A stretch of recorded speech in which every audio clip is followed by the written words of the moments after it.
नमस्कार दोस्तों।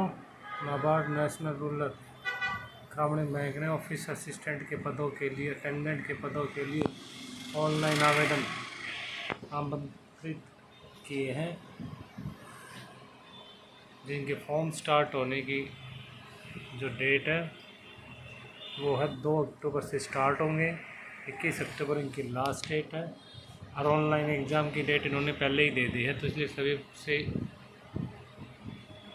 रिक्वेस्ट है कि लास्ट डेट से पहले अपने फॉर्म को ज़रूर भर ले।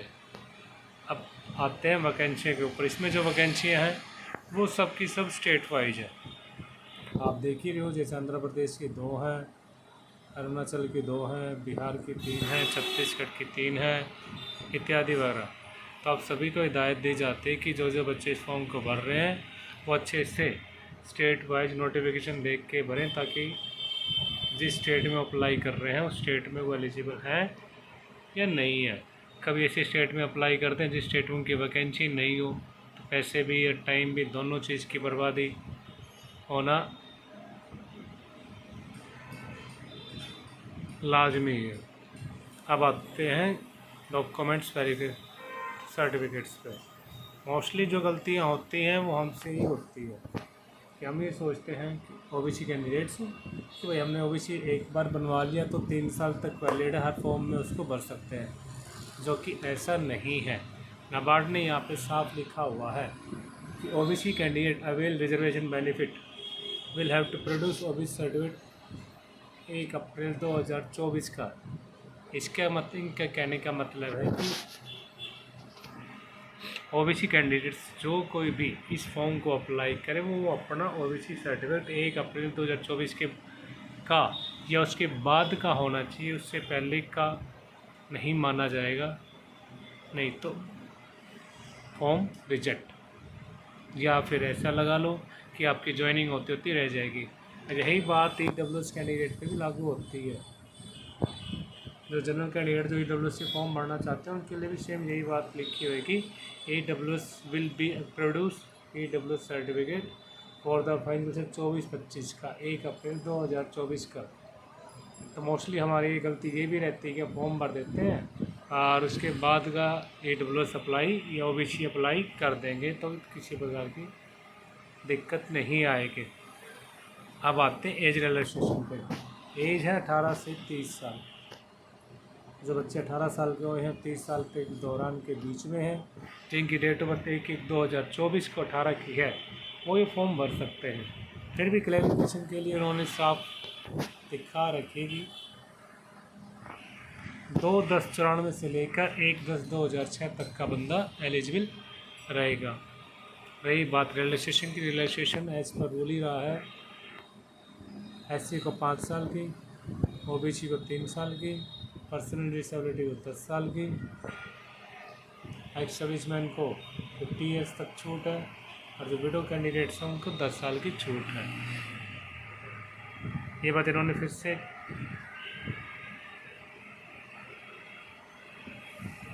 ये डॉक्यूमेंट्स अब आते हैं। ये बात फिर से इन्होंने लिखी हुई कि EWS का सर्टिफिकेट है वो फाइनेंशियल ईयर का ही होना चाहिए।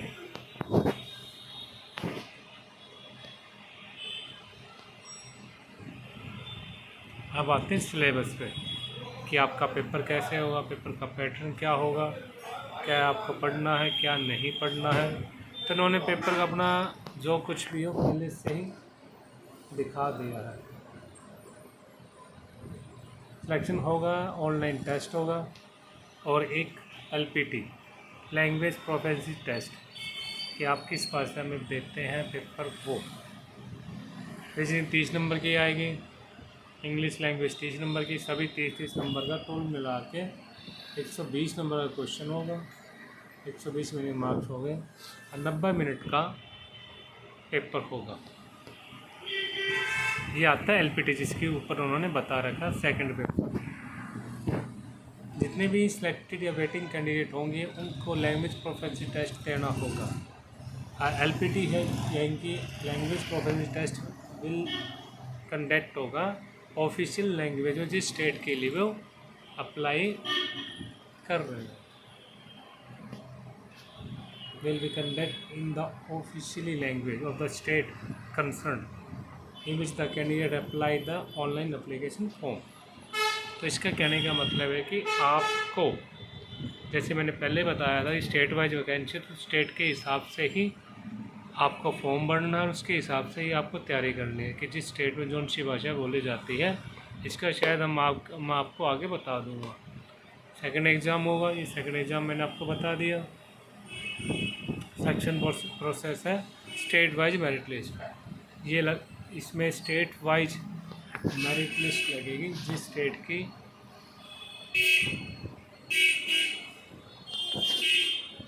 किस स्टेट के कितनी कट ऑफ जाती है वो उसके हिसाब से SC BC OBC के हिसाब से प्रिपेयर करी जाएगी। तो आप लिखो state wise final merit list will be prepared for SC ST OBC candidate coming under vertical reservation.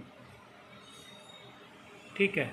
Tie होने और किसी प्रकार से कोई टाई के केस आ जाता है कि भाई एक ही बंदे के सेम मार्क्स वगैरह आ जाते हैं, तो उसका भी इन्होंने लिखा हुआ in case whose more than one candidates equal mark तो अप्लाइंग फॉलोइंग मेथड। कई बार क्या हो जाता है, टाई जाती है, मेरे भी 50 आ गए, दूसरे कैंडिडेट के 50 आ गए।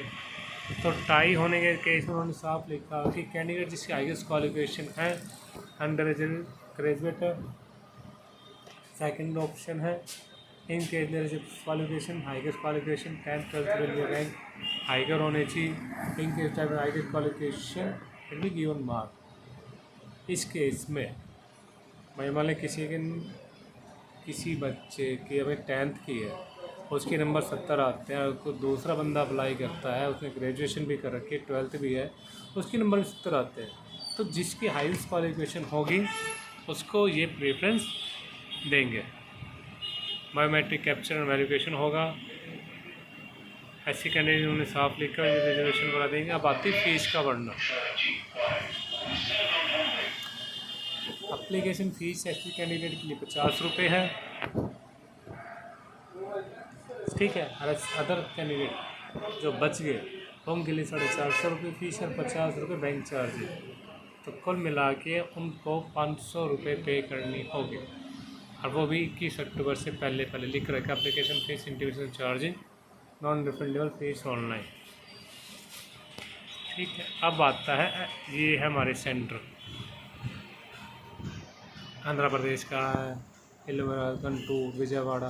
अरुणाचल प्रदेश का ये सेंटर है, गुजरात का, हरियाणा में अपने सेंटर है हिसार, फरीदाबाद, गुड़गांव, कुरुक्षेत्र, अम्बाड़ा। हिमाचल प्रदेश में बूंदी, बिलासपुर।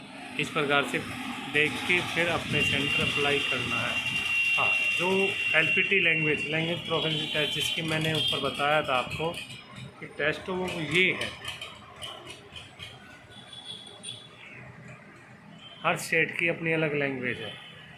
जैसे आंध्र प्रदेश तेलुगु, अरुणाचल प्रदेश की में इंग्लिश चलती है, बिहार में हिंदी चलती है, छत्तीसगढ़ में हिंदी चलती है, गोवा, गुजरात, हरियाणा में हिंदी है, हिमाचल में हिंदी है, झारखंड में हिंदी है, MP में हिंदी है, और न्यू दिल्ली में हिंदी है, राजस्थान में, तमिलनाडु में हिंदी चलती है, UP में हिंदी चलती है, उत्तराखंड में हिंदी चलती है। तो जो अपना हमारा जो सेकंड टेस्ट होगा LP का वो इनके बेस पे होगा। तो आप लोगों को फिर सलाह दे जाते हैं कि जोन वाइज अप्लाई करने से पहले वह स्टेट वाइज लैंग्वेज का ज़रूर ध्यान रखें। कभी आप वैकेंसी के चक्कर में आंध्र प्रदेश में या आंध्र प्रदेश में या गोवा में अप्लाई कर दो, यार वहाँ पे वैकेंसियाँ ज़्यादा तो वहाँ अप्लाई कर देते हैं, फिर पता चले कि LP टेस्ट तो उनकी मातृभाषा में होगा, तो वहाँ पे आप रह जाओगे। इसलिए अप्लाई करने से पहले एक बार स्टेट का वाइज लैंग्वेज का ज़रूर ध्यान रखें। धन्यवाद।